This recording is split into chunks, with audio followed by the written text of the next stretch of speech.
Bonsoir à toutes et à tous. Aujourd'hui, on vous présente un petit concept qui s'appelle Laver les copains. C'est une émission où on se retrouve entre amis et donc on discute d'un film qu'on a regardé tous ensemble. Alors là, aujourd'hui, on va vous parler d'un film qu'on a regardé la veille et même pour certains aujourd'hui. Donc c'est tout frais. On n'a pas encore eu le temps de digérer forcément toutes les informations, mais c'est l'exercice qui va être intéressant.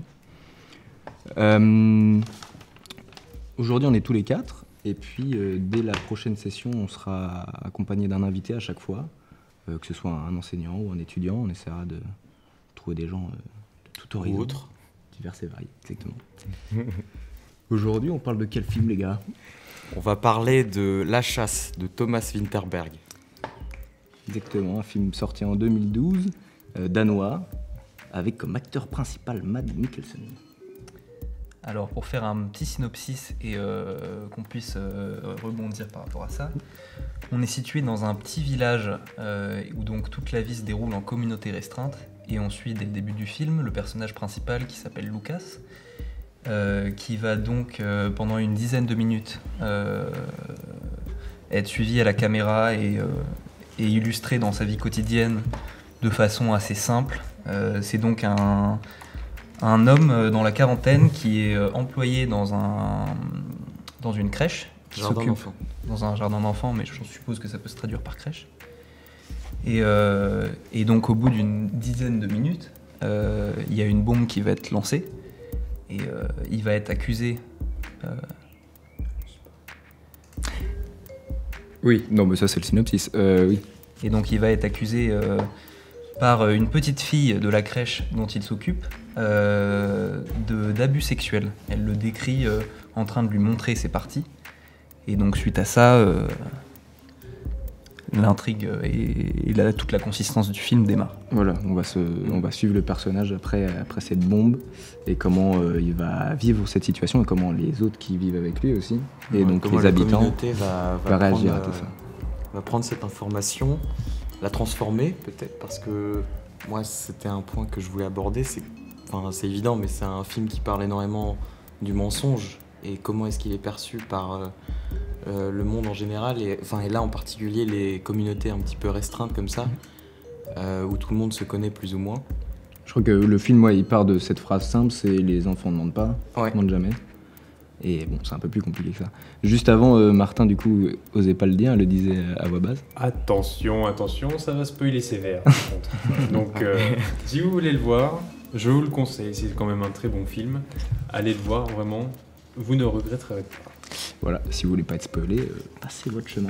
Ou alors écoutez, parce que finalement, ça n'est pas obligatoire de ne pas connaître la fin du film pour ne pas apprécier le reste. C'est ça, au final, oui, la fin apporte peu à un petit peu l'expérience quand même, que propose. Oui, c'est ça, à l'expérience que propose le film. Quand même. Et à la fin, on va en reparler un petit peu plus tard, je pense. Moi, ce que j'avais noté, je pense que vous aussi, c'est que, par exemple, du coup, toujours en parlant de mensonges, au début du film, Lucas, qui du coup joué par Mads Mikkelsen et qui a un ami qui est joué par Thomas Bo Larsen, c'est ça. Qui est un habitué aussi du cinéma de Vinterberg. Ouais. Son meilleur ami donc va lui décrire sa façon de mentir quand il lui dit de façon un peu bénigne je sais quand tu mens tu clignes des yeux. Il dit ça au personnage principal. Il dit ça au personnage principal qui est Lucas et du coup on sait ça. On a cette petite info au début du film voilà, tu comprends. Et un petit peu plus tard quand Lucas est en scène avec la petite fille qui s'appelle Clara. Clara, elle, quand elle commence à décrire l'acte d'abus, de pédophilie qu'aurait pu faire Lucas, quand elle le décrit du coup à la maîtresse pas d'école mais de gardien de loisirs, là, elle ne fait que se tordre le nez. Ouais. Comme ça, et elle a ce tic-là. Et elle a ce tic-là aussi quand elle en parle à ses parents. Et du coup, moi, j'ai trouvé ça déjà assez astucieux parce que finalement, un petit peu appuyé, c'est moins qu'un clignement, un peu plus qu'un clignement d'œil, mais c'est quand même assez subtil pour que, par exemple, tu n'y aies pas forcément pensé de suite, tu vois. Si, j'avais pensé, mais du coup, c'est vrai que c'est assez grossier, mais assez subtil parce que ça vient d'un enfant. Après, c'est là que tout le film est intéressant, je trouve, c'est que du coup, on est placé en tant que spectateur au même niveau que le reste des personnages de la communauté, c'est-à-dire qu'on a des descriptions de faits, des accusations, mais en tant que spectateur, rien ne nous est montré. Et donc en fait, de façon très claire, tout le film repose sur la présomption d'innocence. Et donc c'est tout un tas de dialogues qui s'enchaînent entre un ou plusieurs personnages, dans lequel, moi, de façon anodine, je me suis retrouvé quand même à essayer d'analyser justement ces tics faciaux dont parlait Guillaume. Et en fait, on a tout un tas d'informations qu'il faut gérer sans jamais avoir de vraies réponses. Moi, je me suis retrouvé un petit peu isolé dans ce film-là parce que moi, je trouve justement qu'on nous donne cet espace où on est seul avec Lucas et surtout son fils qui du coup est le seul qui ne veut de toute façon pas croire son père coupable. L'un des seuls, et l'un de ses meilleurs amis. Et le parrain aussi. Ouais. Mais du coup, il a 2 soutiens dans le film. Et je trouve que du coup, dans ce film-là, on est beaucoup plus, en tout cas pour moi, attaché finalement au fils parce que c'est le seul qui ne veut pas y croire, mais de façon très presque magique en fait. Il a juste ce lien de parenté avec son père et que évidemment il ne va pas croire alors qu'il n'a aucune preuve finalement. Tu vois, c'est que ça remet en cause toute sa vie en fait. Voilà, c'est ça. Et il ne le fera pas. Et du coup, moi je me suis retrouvé un peu dans cette situation où je suis isolé face au reste du monde avec un mec qui fait pitié dès le début. Et qui n'a que de rares moments de grâce où il peut se répondre à l'injustice qu'il subit. Et du coup, tu ressens toute cette frustration que vit le fils, qui est donc Marcus. Marcus, il la vit autant que Lucas, mais lui, il va y répondre, et de manière un petit peu plus virulente, parce que lui, on va pas le taper comme si c'était un pédophile. On va le taper avec pitié parce que « Ah bah ouais, t'es en train de défendre ton père ». Et c'est en ça que je me suis retrouvé isolé, c'est que du coup, je comprenais la détresse ultime de Marcus. Et d'autant plus que du coup, on le voit répondre à toute cette communauté, mais il frappe dans le mur, tu vois. Genre, et c'est bien vu, à un moment, il va voir les anciens amis de Lucas qui l'ont tous lâché, qui lui ont lâché littéralement des conserves à la gueule et des pierres. Il va littéralement se heurter à un type qui a 3 têtes de plus que lui et qui va essayer de le frapper, mais pour rien, quoi. Ben moi du coup je voyais, après ça dépend des tempéraments et comment tu te places dans le film, mais moi du coup j'étais vraiment plus avec Lucas, parce que déjà moi au tout début je pensais que le film, on savait pas s'il était coupable ou pas. En fait dès le début on suppose fortement qu'il est pas coupable. Moi si je peux me permettre, du coup j'ai pas... Moi je me suis retrouvé vachement perdu, du coup j'ai pas trouvé que tous les signes étaient si évidents, et vu que du coup l'accusation non, l'histoire provient d'un enfant, c'est des éléments qui sont difficiles à gérer parce que c'est un enfant et on peut pas prendre et recevoir les paroles d'un enfant de la même façon qu'on recevrait celles d'un adulte. Donc moi j'ai été vachement perdu sur ce fait-là et j'ai même pas trouvé la fin si claire en soi. Non mais en plus c'est ça, c'est que ce que j'allais dire c'est que en fait à un moment dans le film, moi je me suis posé la question, je me dis mais en fait peut-être qu'il est coupable en fait. C'est qu'on pose le postulat qu'il est innocent et puis bon du coup au début on s'apitoie un peu avec lui et tout, on a de l'empathie. Mais en fait tout s'accorde à penser à un moment donné dans le film qu'il est coupable parce que tout le monde est contre lui, que en fait lui aussi se résigne un petit peu, donc il est jamais dans la lutte en fait lui.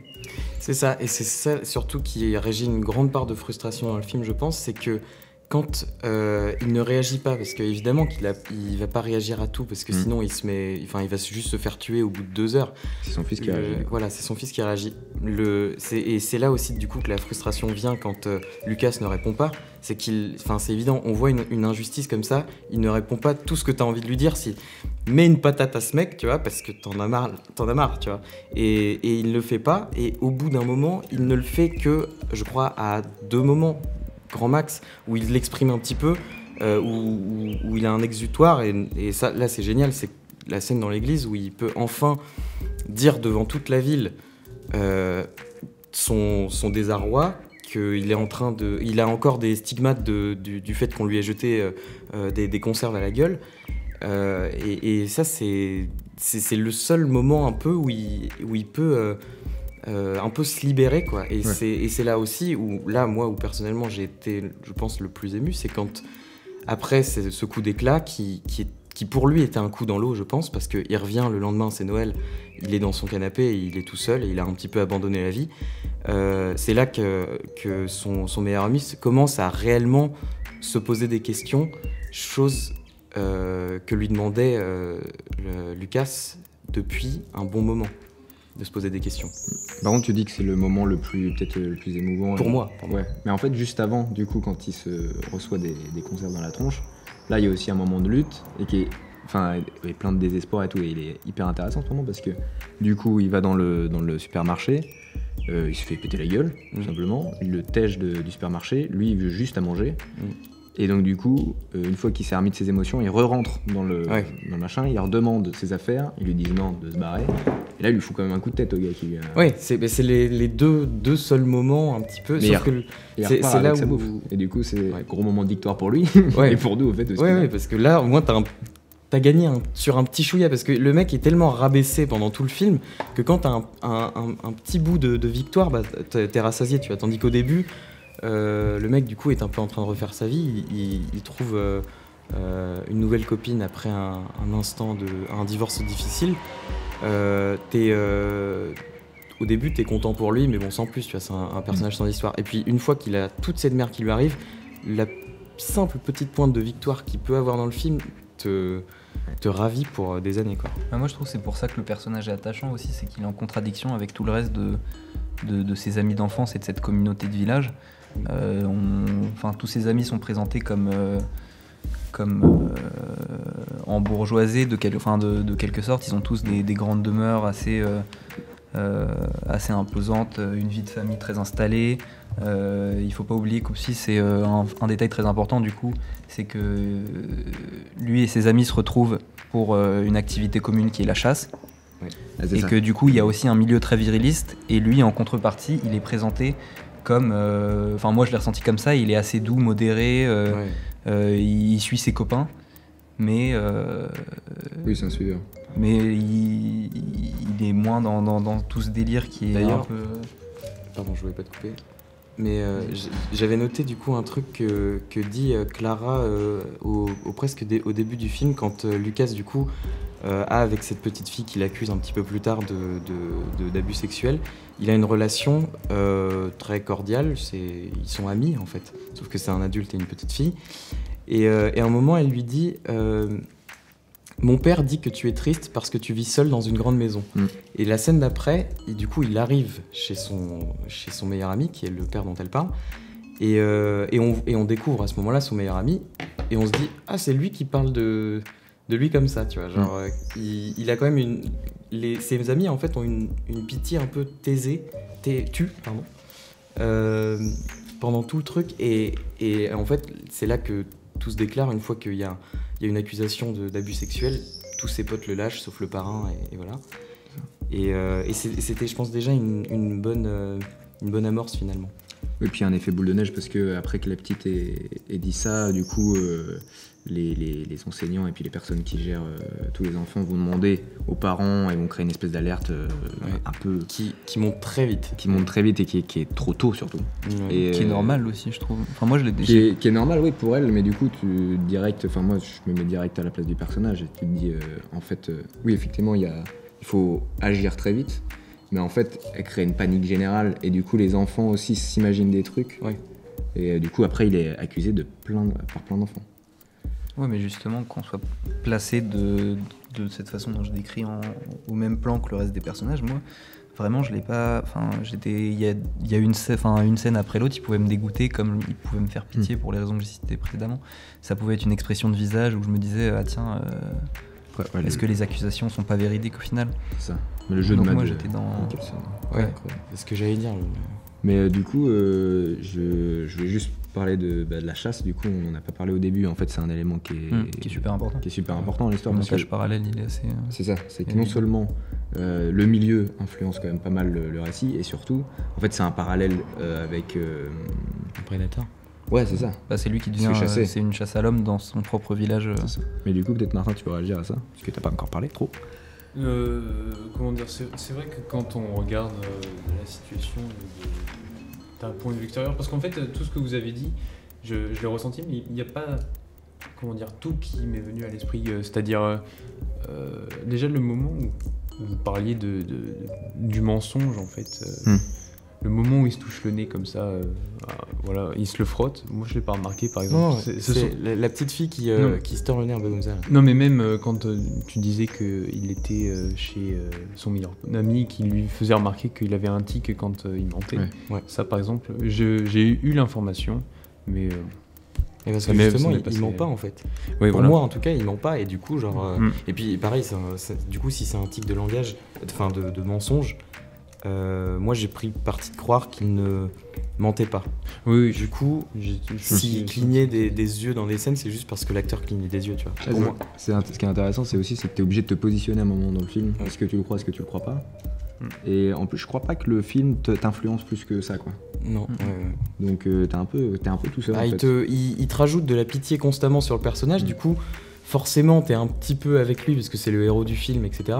Mais t'as pas de réel indice pour te dire, pour réellement te positionner. C'est à toi de faire ton propre avis, je pense. Et Mais après, en soi, je trouve que le réel sujet du film, c'est pas de savoir si le récit de la petite fille est véridique ou pas, c'est juste c'est une sorte d'état des lieux de l'impact qu'une telle accusation peut avoir sur la vie de quelqu'un, même dans la façon dans laquelle il est établi lui, c'est-à-dire dans ce réseau super communautaire dans lesquels il chasse avec ses amis depuis des générations car leurs parents chassaient déjà ensemble, etc. Et comment cette bombe, elle change tout, que l'accusation soit véridique ou pas. Même, du coup, on peut peut-être passer vers les dernières scènes du film, où il y a la situation qui se tasse. c'est ça, c'est qu'en fait, je crois que le film, on se dit comment ça va se finir, si tant est que ça se finisse. Et en fait, c'est ça le truc, c'est que... Enfin, je te laisse finir, mais c'est... ce qui est intéressant, je trouve, c'est qu'on attend un peu tout le long du film le jugement, en fait, pour savoir ce qui va se passer. Le jugement, on le voit pas. On voit pas, enfin, jusqu'à presque la toute fin, l'ellipse de fin, on voit pas de bout de chemin, en fait. C'est ça. Le bout Et du du coup, chemin, en fait, l'aspect, donc le jugement officiel, on le voit jamais. Et en fait, c'est pour ça que ce qui est intéressant, c'est on s'axe que sur le jugement populaire, quoi, des personnes qui l'entourent. Et du coup, c'est peut-être ça qui est encore plus violent, quoi. Oui, c'est le jugement officieux, quoi. C'est les trucs. Enfin, c'est le truc qui s'inscrit dans des débats très actuels où, même si le film est sorti en 2012, ça rejoint plein de problématiques actuelles où tu as, du coup, la justice qui va l'acquitter. Et, mais sauf que le jugement social, il est super actif derrière et il se fait lyncher sur la place publique. Même une fois qu'il est libéré, l'accusation, en fait, elle est toujours là. Il y a un enfant, peu importe si que la justice ait fait son travail, il y a un enfant qui a raconté une histoire dans laquelle il abuse de lui. Et ça explique, pour moi, la toute fin du film, c'est que qu'il y ait eu une lueur d'espoir, même un an après, cet espoir, il sera toujours teinté d'une noirceur parce que il y a eu ce fait et tu ne te vois pas continuer derrière avec les personnes qui t'ont trahi comme ça. Et pourtant, il le fait à la fin du film. C'est ça. Mais et il a l'air d'avoir un peu passé l'éponge. Tout le monde a l'air d'avoir passé un peu l'éponge. Et il y a cette dernière cette dernière scène du film que tu veux peut-être raconter. Vas-y, tu veux la raconter? Bon, c'est tout simplement, en fait, une fois que son fils a été, comment dire, a reçu son permis de chasse afin de devenir... c'est un rite, en fait, pour passer à l'âge adulte, en fait. Ouais, c'est un rite initiatique. Il part à la chasse, tout simplement, et... comment dire, à un moment, l'acteur principal donc décide de s'éloigner, de s'isoler un petit peu dans la forêt, et en fait, de ce fait, à un moment, se fait tirer dessus par un inconnu, en fait. Une ombre, justement, une ombre un peu vacante qu'on ne discerne pas vraiment. Juste, la fin se termine sur quelqu'un qui lui tire dessus. Voilà. Qui lui tire dessus, mais qui le rate. Qui le rate. On ne sait pas s'il l'a fait exprès ou pas, mais ça reste quand même... À vue de nez. Franchement, il était assez près. Hein. Bah pour moi, il lui tire dessus. Hein. Ouais, je pense que c'était pour lui faire peur aussi. Moi, j'en sais rien. Moi, je voulais parler de quelques... Je voulais je voulais parler aussi d'un truc un petit peu plus technique, on va dire, mais je voulais parler aussi de la musique dans le film, parce que du coup, il y en a très peu. En fait, il y a un thème, et on va ensuite pouvoir faire une transition superbement trouvée. Mais moi, je voulais parler juste de la musique dans le film, parce que je l'ai trouvé très bien. Et il y a un thème, au début et à la fin, qui s'appelle The End, très justement appelé. Et donc, qui est fait par Nicolas Engelund, qui apparemment a déjà travaillé avec Nicolas Winterberg. Donc, Thomas. Oui, pardon. Nicolas Winterberg. Thomas toujours. Mais j'ai mis Nicolas. Bon, bah relis tes fiches. Bah oui, je relis ma fiche. Donc, la personne qui fait mes fiches n'a mal fait son boulot. Non, mais du coup, dans cet unique thème, il y a une guitare classique seul, des arpèges tristes, du coup sans espoir vraiment, et qui moi explique vraiment un peu tout ce film finalement. Il y a pas un seul moment où tu as un accord qui a l'air de te sortir de toute cette histoire, et quand les premières notes de ce thème résonnent à la fin pour le générique, alors qu'il a encore les coudes dans les feuilles parce qu'il vient d'échapper à une tentative d'assassinat. Moi, ce thème m'a aussi un petit peu... D'ailleurs, et là je pense qu'on va rentrer dans un gros débat, donc juste avant de changer de sujet, sur la fin, en fait quand tu dis une tentative d'assassinat, c'est même pas sûr, c'est peut-être juste une tentative d'intimidation surtout. Ouais. C'est ce que C'est ce que je disais. Bah oui, c'est ça. Mais en fait, ce que je trouvais aussi dingue avec cette scène à la fin, c'est que en fait, l'ombre qui a essayé de l'assassiner... Impossible de savoir qui c'est. Voilà, c'est impossible de savoir qui c'est, et donc on peut dire que c'est un peu comme le jugement social qui lui retombe dessus, quoi qu'il arrive. Ouais, quoi. tout le temps. Et ça, je trouvais ça fort. En fait. Oui, c'est frustrant, il n'y a pas de dénouement. C'est pour ça qu'il est bien. Ouais. Et donc du coup, pour rentrer sur cette idée de musique là, on va rentrer dans un gros débat, c'est que Thomas Winterberg, donc il a créé avec Lars von Trier en 95, donc le Dogme 95, c'est un mouvement de cinéma, où du coup c'est...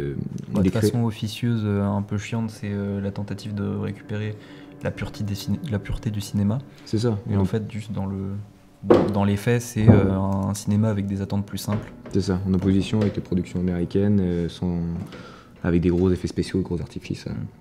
Plus simple, pas plus simpliste par contre. Et oui. Mais par contre, ils ont 10 règles, que je vais pas forcément citer, mais quand tu parles de la musique, dans le dogme, normalement la musique, on ne doit pas en rajouter, ça doit être diégétique. Voilà, elle doit être dans le film. Il y a ça, il y a... La caméra doit se placer... oui, si tu veux que je te lis, je peux te les lire, je les ai listés.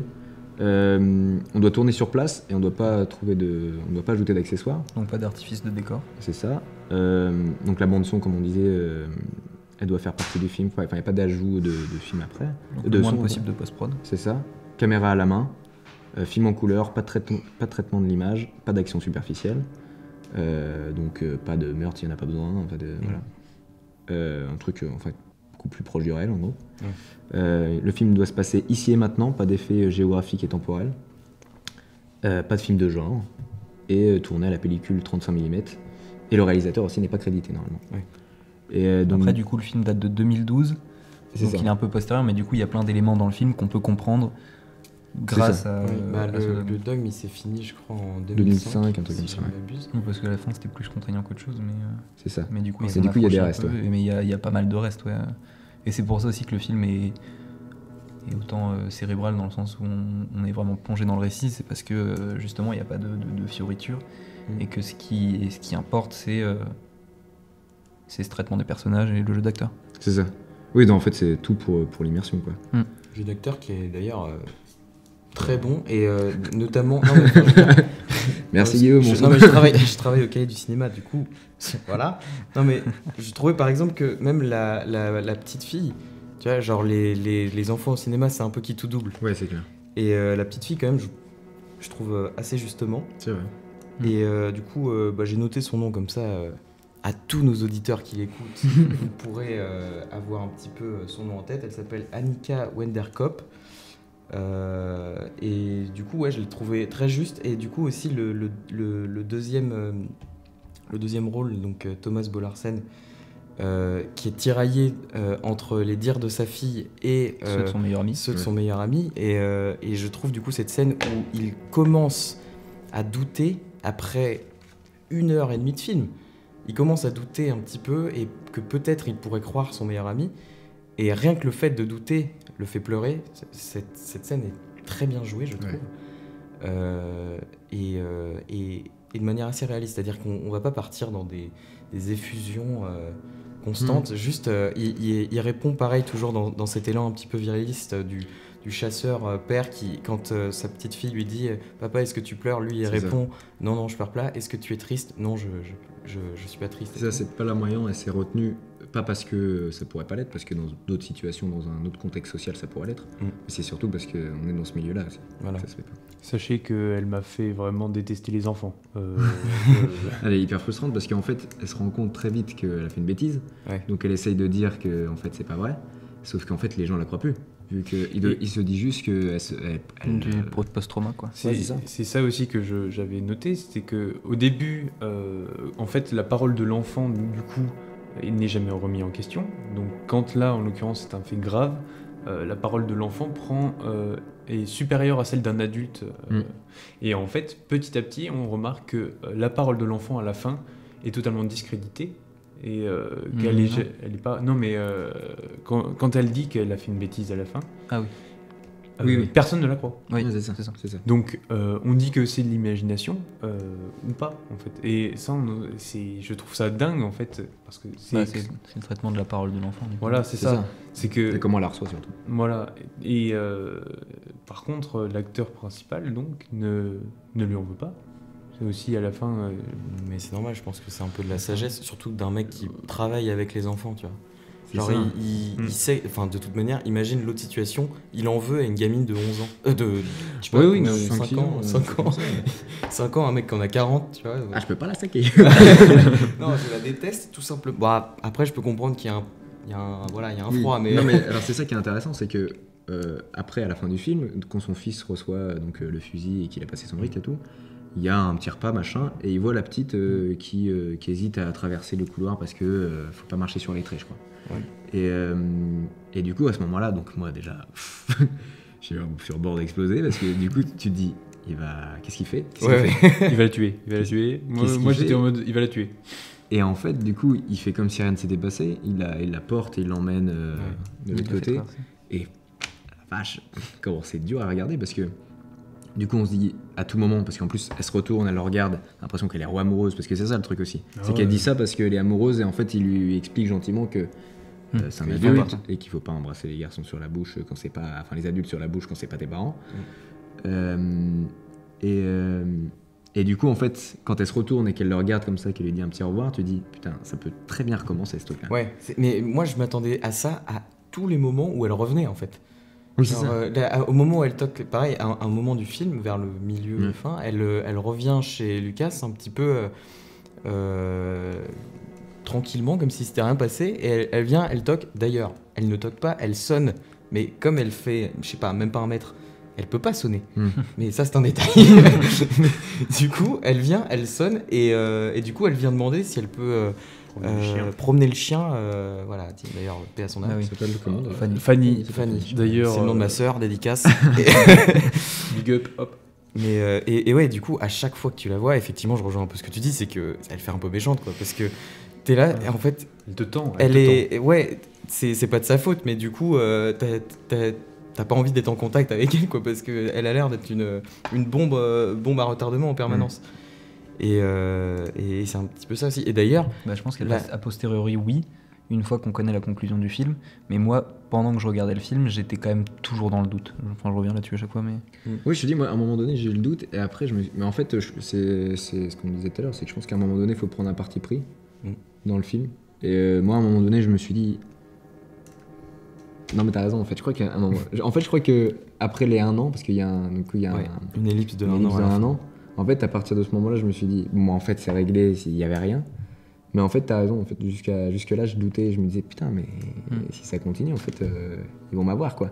Je crois que c'est un peu le propos du film aussi, c'est qu'au final, même si au début, il y a la présomption d'innocence, et que même si t'aimes la personne, tu te dis, elle est innocente et à un moment donné, t'as toujours le doute qui arrive, quoi. C'est qu'ils t'usent en fait au bout d'un moment, petit à petit, ils t'ont à l'usure en fait. Ouais, c'est ça. Ouais. Mais comme ils ont à l'usure, Lucas, quoi. Ouais, bien sûr, mais je pense que c'est même pas là où réside l'intérêt du film, finalement, de savoir où il est. Enfin, c'est évidemment quelque chose que tu as envie de savoir, mais là où est l'intérêt du film, c'est surtout de voir l'effet que ça a sur la communauté. Oui, c'est ça. J'ai trouvé ça fou aussi, les différentes réactions justement de la population, la violence humaine à l'encontre de quelqu'un seulement à partir de rumeurs. Donc, on parlait du chien qui s'est fait abattre et qui a été renvoyé à son maître dans. Ouais. Oui, les dans un sac répercussions poubelle. sont tout autant enfin pas tout autant inhumaines. Enfin, on s'en fout, on n'est pas là pour Non regarder, mais oui. enfin, il y a des répercussions. Oui, puis l'échelle de la violence, c'est... Ouais. Grave. Ouais, du coup, il se fait buter son chien. son chien, C'est- il se fait lyncher sur la place publique. Voilà. Son fils qui se fait taper ouais. aussi. Tout ça, c'est En même temps, Marcus, dédicace, le poteau, il vient, il tape un mec de 3 mètres. Désolé, il fallait qu'on en parle parce que du coup, on en a pas du tout parlé depuis hier. Mais Marcus, j'étais à fond derrière lui. Quel bon acteur lui aussi. Moi j'étais derrière la montagne, hein, vraiment. Ouais, mais je crois que c'est juste une question d'échelle, c'est que Guillaume et moi on est tout petits, du coup on s'est dit mais vas-y, c'est le revanche sur les montagnes.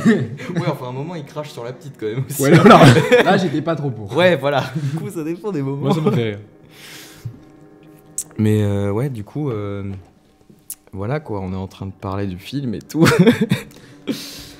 Ouais, c'est ça. Bah, en fait, c'est un film qui parle globalement du mouton noir, en général, dans la société, qui utilise un thème assez d'actualité, qui est l'abus sexuel, mais du coup, moi, qui, je pense, parle surtout de l'isolement dans une communauté, comme je disais. D'ailleurs, il a un rapport particulier avec la pédophilie, parce que son premier film, donc Festen, ça parle de ça aussi.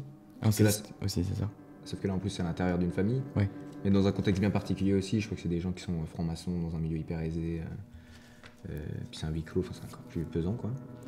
Mais moi, je voulais faire un parallèle avec un film qui est sorti en 2018. C'est Les Chatouilles, qui est un film français pour le coup, d'Andrea Bescon et Éric Métayer. Okay. Et du coup, il est intéressant à mettre en parallèle parce que le point de vue là, il se porte pas sur la personne qui l'a supposément fait ou pas, il s'axe sur la victime. Il se passe sur la victime et qui est avérée, c'est un viol avéré. D'accord. Et c'est hyper intéressant parce que du coup, c'est une petite fille qui a grandi, et en fait, celui qui l'a violée à de multiples reprises, c'est l'un des meilleurs amis de la famille. Et là, par contre, ces personnes ne la croient elle. Tout le monde croit l'ami. D'accord. Ah oui, c'est un peu la situation inverse. C'est ça. Et de comment elle va se battre quand ça lui revient en tête, parce qu'elle avait un peu oublié tout ça. Et voilà, donc le parallèle est vachement intéressant. Vas-y, redis le nom du film. Les Chatouilles d'Andrea Bescon et Éric Métayer. Et donc là, on parlait de La Chasse. De Thomas Vinterberg, Voilà, ou C'était The Hunt. l'émission Avec les copains. où on vous parle de films avec les copains. Voilà. C'était Andy. C'était Théo. la première, c'était très lourd comme sujet pour une première. Et on revient normalement demain pour un sujet peut-être un peu plus léger. Merci à tous. Salut les Au loulous. revoir.